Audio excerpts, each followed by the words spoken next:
And now at this point, you can start putting in details here.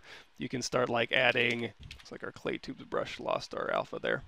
You can go through here and you can start adding this type of detail. And again, the higher res you go, the more detail you'll be able to get. So now, if I was doing this detail at like subdivision level 3, and then I went up, you're going to have to like keep cleaning it up every subdivision level, and that's not ideal. So that's another reason why I like to have subdivision history when I'm sculpting cloth, because I can always step down and I can refine my primary and secondary forms, and then I can go all the way back up, and then I can go in here, we'll use like the Damien standard with the lazy radius up just a little bit. You can go through here and you can start cutting seams. You can also hit the comma key, go in here to brush, and we'll do stitches.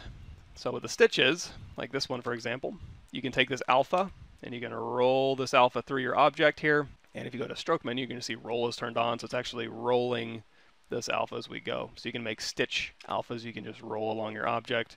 You can make jeans puckering, which we'll get to. So all that good stuff. So again, this is just quick concept-y stuff. So if I go back here, you're going to see this pair of pants is exactly how I made that, just really quickly. Is it possible to keep the size of the stitch with a bigger step size? Yeah, I think so. Let's give that a shot.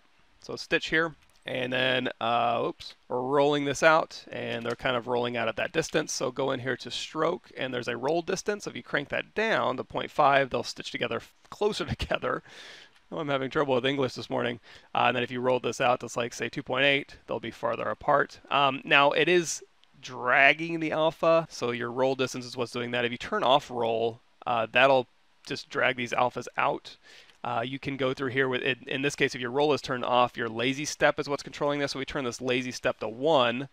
We're not rolling through anymore, but we are just kind of stepping through. So in this case, you can use this alpha. It's not getting quite as nice a result as the roll, but you can go through here with your lazy step, and you can make them lazy step closer together or lazy step further apart. And that way it doesn't like distort your alpha as you're rolling.